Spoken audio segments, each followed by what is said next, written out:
மூன்றாம் உலகப் போர். போன அத்தியாயத்தில் சின்னப்பாண்டி அனுப்பிய மின்னஞ்சலுக்கு எமிலியிடம் இருந்து வந்த பதில் மிகவும் மனமகிழ்வை கொடுத்தது சின்னப்பாண்டிக்கு. சின்னப்பாண்டி மெய்சிலிர்த்து போனான். எமிலியை எண்ணி பெருமிதம் கொண்டான். வாருங்கள், அடுத்த அத்தியாயத்தில் என்ன நடக்கிறது என்று பார்ப்போம். அத்தியாயம் 7. விவசாய குடும்பத்து சமூக உறவுகள்ல ரொம்ப நாளாவே ஒரு விபத்து நடந்துகிட்டு இருக்கு. படிக்க வச்ச தாய் தகப்பனுக்கும் படிச்ச பிள்ளைகளுக்கும் மத்தியில ஒரு பெரும் பள்ளம் விழுந்து போகுது. பிடிக்க நினைக்கிறது பிள்ளையார்தான். குரங்குல போய் முடிஞ்சிருது. நம்ம ஊர்ல விவசாயம் மாதிரி ஒரு தொழிலும் இல்ல, அது மாதிரி ஒரு துன்பமும் இல்ல. என்னோட ஒளியட்டுமடா மகனே இந்த மண்ணோட மாரடிக்கிற பொழப்பு. நீயாச்சும் நகத்துல அழுக்கு ஒட்டாம நல்ல பொழப்பு பொழைச்சுக்கன்னு தான் பிள்ளைகளை படிக்க வைக்கிறான் ஒரு விவசாயி. அதுக என்னடான்னா முடியில எண்ணெயும் மூஞ்சில பவுடரும் பூசிக்கிட்டு வேர்வைய வித்த காசில வெள்ளையும் சொல்லையுமா திரிஞ்சுக்கிட்டு திமிரா தலைய தூக்கி அப்பன் ஆத்தால ஒரு கீழ்பார்வை பார்க்குதுக. நம்ம தரத்துக்கு தாய் தகப்பன் இல்லையேன்னு நினைக்குதுக. என்னென்னமோ நினைச்சு வளர்த்த தாய் தகப்பன் எண்ணத்துல இடி விழுந்து போகுது. படிக்க வச்சுட்டா பிள்ளைகள் நம்ம சொத்து இல்லைன்னு அந்த தற்குறிகளுக்கு உதறவும் தெரியல. பாவம், அந்த அழுக்கு பிடிச்ச தாய் தகப்பனோட இந்த மேனாமினிக்கு மேதாவிகளால ஒட்டவும் முடியல. படிப்பு மனுஷ உறவுகளை கட்டி வைக்கிறதுக்கு பதிலா வெட்டி எறியுது. படிக்காத தாய் தகப்பன் பிற்படுத்தப்பட்ட சாதி மாதிரியும் படிச்ச பிள்ளைக முன்னேறிய சாதி மாதிரியும் நட்டமா ஒரு சுவர் எந்திரிச்சு நிக்குது நடுவீட்டுக்குள்ள. கருத்தமாயி முத்துமணி கதை இதே கதையாகி போச்சுது. மூத்த மக முத்துமணி சின்னன் சிறுசுல இருந்தே வெடிச்ச பைய. விவரமான ஆளு, திருகுதாளம் புடிச்சவன். ஆனா தெரியாது வெளியில. தான் தன் நாக்கு தன் சுகம்னு வளர்றவன் உடம்பு வளைய மாட்டான். உடம்பு வளையாதவனுக்கு புத்தி வளைஞ்சிரும். புத்தி வளைஞ்சா பொய் சொல்ல ஆரம்பிச்சிரும். உடம்புல எல்லா உறுப்பையும் பொய் சொல்ல வச்சிடலாம், கண்ணை மட்டும் பொய் சொல்ல வைக்க முடியாது. அது காட்டி கொடுத்துரும். ஆனா முத்துமணி பொய் சொல்றத கண்ணை வச்சு கூட கண்டுபிடிக்க முடியாது. குரங்கு குட்டியா இருக்கிற போதே கரணம் போட சொல்லி கொடுத்து பழகுற மாதிரி சின்ன வயசுல இருந்தே கண்ணுக்கு பொய் சொல்ல பழகி கொடுத்துட்டான் முத்துமணி.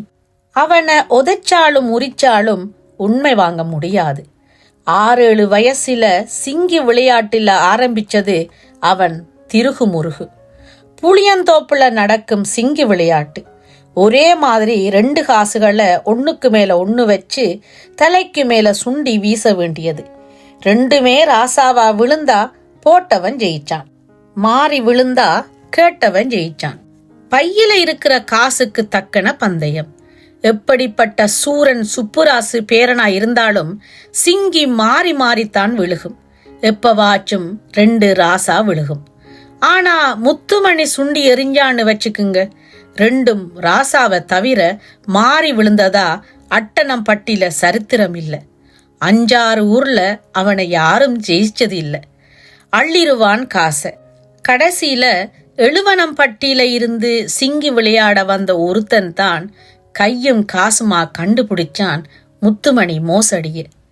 சுண்டுறத்துக்கு முன்ன 2 காசையும் ஒன்னா வைக்கிற சமயத்துல ராசாவும் உள்ள ஒட்டி இருக்கணும்.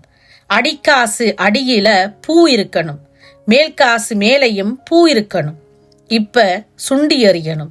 இதுதான் சிங்கின்னு ஊரு நாட்டில உண்டான சட்டம். என்ன பண்ணி இருக்கான் தெரியுமா இத்தனை நாலு முத்துமணி?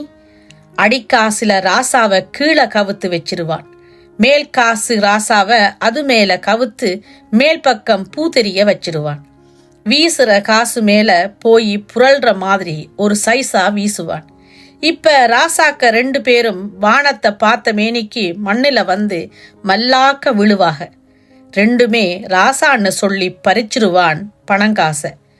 இந்த களவாணித்தனம் ஏற்கனவே தெரிஞ்சவன் எழுவனம் பட்டிக்காரன். களவாணி புடிச்சு புட்டான் களவாணிய. அன்னைக்கு கிழிஞ்சு போச்சு முத்துமணி முகமூடி. புளிய மரத்துல கட்டி வச்சு விழாரெடுத்து வீசி புட்டாங்க வீசி.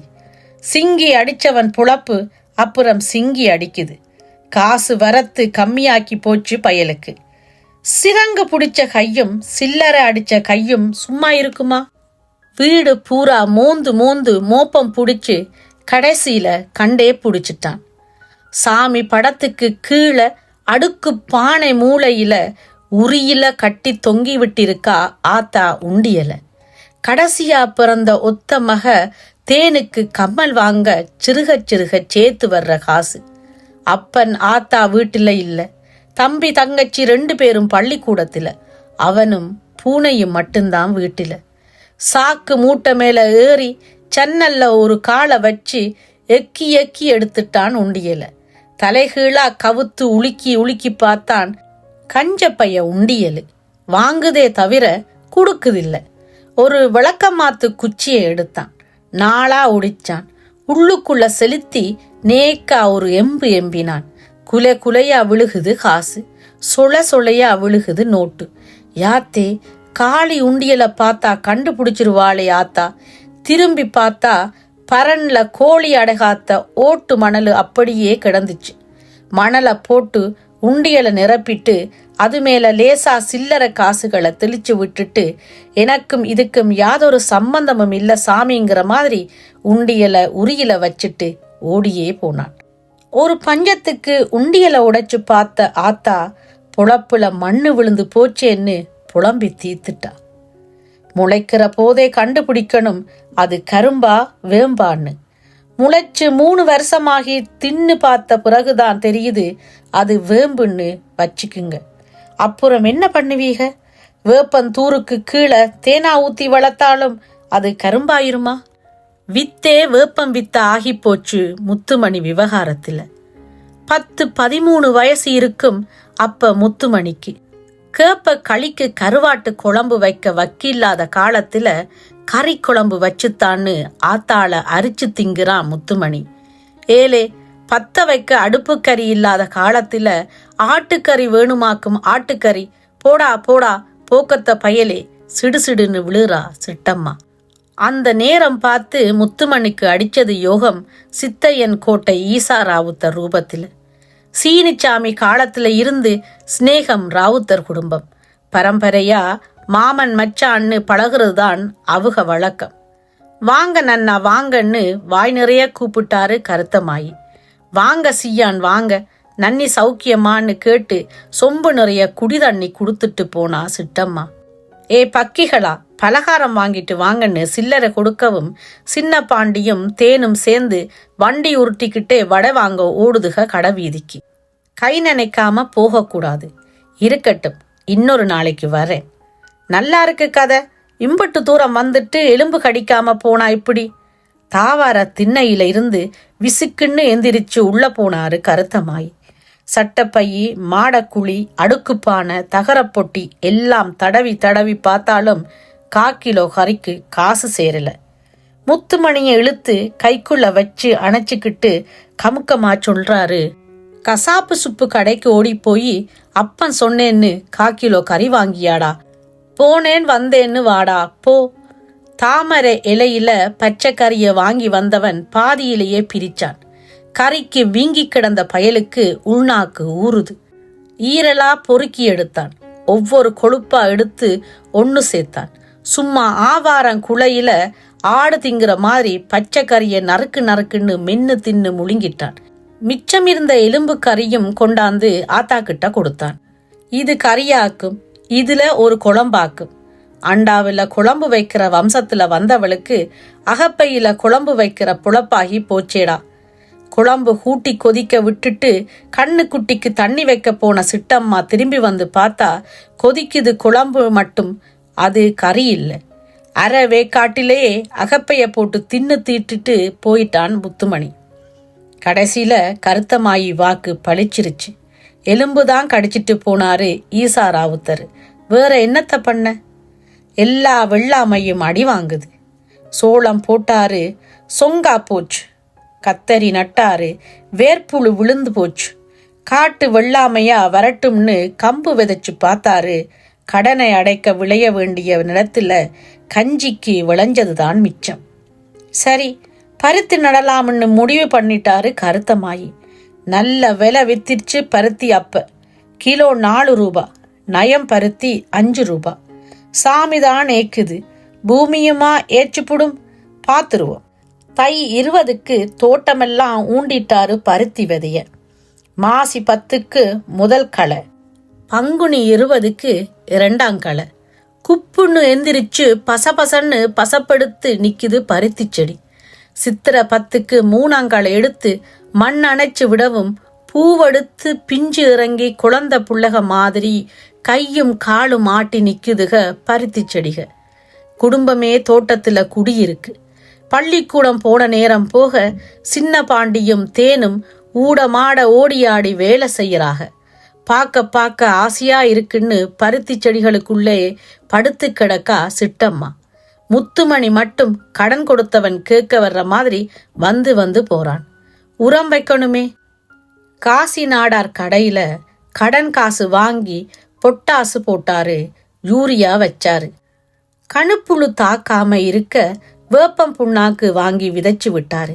தீரப்போகுதரா பஞ்சம்னு உருமால வரப்புல போட்டுட்டு வாய்க்கால்ல படுத்து சொல சொலையா கனாக்கண்டு உறங்குறாரு.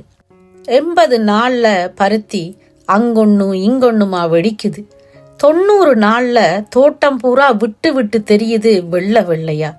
ஈசானிய மூளையில அப்பனாத்தா தங்கச்சி மரத்துக்கு சந்தனம் குங்குமம் தொட்டு வச்சு சூடம் பத்தி கொளுத்தி வாழைப்பழம் கண் திறந்து குலசாமிகளா கூடவே வாங்கன்னு ஓங்கி அருள் கொண்டு ஒரு கத்து கத்திட்டு குடும்பத்தோட குனிஞ்சு தடவு பருத்தி எடுக்கிறாரு கருத்தமாயி. இங்க தடவு பருத்தின்னா முதல் எடுப்பு.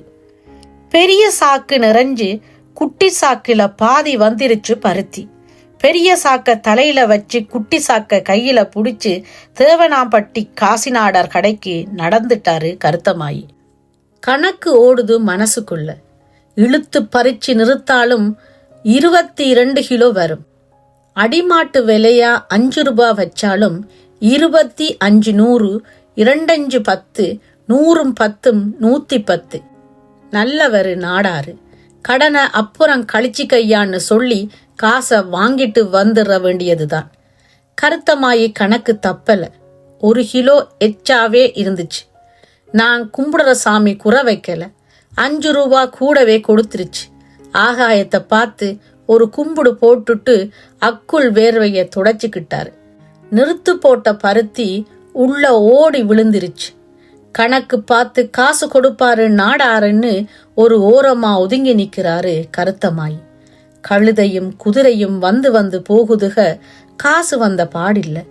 வந்த சனம் போன சனமெல்லாம் ஓயவும் பருத்தி போட்டிருக்கீக, வெறுங்கையோட வீடு போக வேணாம், இந்தாயா இத வச்சுக்கன்னு 10 ரூபாயும் 1 ரூபாயும் எடுத்து நீட்டினாரு நாடாரு. கையில வாங்கின நோட்டுகளை பிதிக்கி பிதிக்கி பார்த்து மேலையும் கீழையும் முழிக்கிறாரு கருத்தமாயி. கணக்கு சொல்றாரு நாடாரு. உரம் வச்ச வகையில பழைய கடன் ஒரு 90, இப்ப கொடுத்தது 11. நீ வாங்கிட்டு வர சொன்னேன்னு முந்த நாள் உன் மூத்த பையன் முத்துமணி வசம் கொடுத்து விட்டது 300.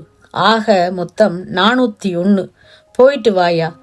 பருத்தி போட போட கணக்க கழிச்சுக்கிட்டே இருக்கேன். 2 கையும் தூக்கி நல்லா கும்பிட்டாரு நாடாரு. 300 வாங்கிட்டானா களவாணி பைய மகனேன்னு வாய் வரைக்கும் வந்துச்சு வார்த்தை. சும்மா சொல்லக்கூடாது. அடக்க சடக்கமாத்தான் பிள்ளைய வளர்த்திருக்க. உடம்பும் சொல்லும் பணிஞ்சு நின்னான் பைய, நல்லா வருவான். முத்துமணிக்கு நல்வாக்கு வேற சொல்ல ஆரம்பிச்சிட்டாரு நாடாரு. உடம்பு வேர்த்ததுல உள்ளங்க ரூபா நனையுது. அன்னைக்குத்தான் முதலா ஒரு கேள்வி எழும்புது மனசுல. வந்து வாச்சவன் மகனா எமனா? அடுத்தடுத்து நடந்த சம்பவங்கள்ல தெரிஞ்சு போச்சு அவன் மகன் இல்ல எமன்தான்னு.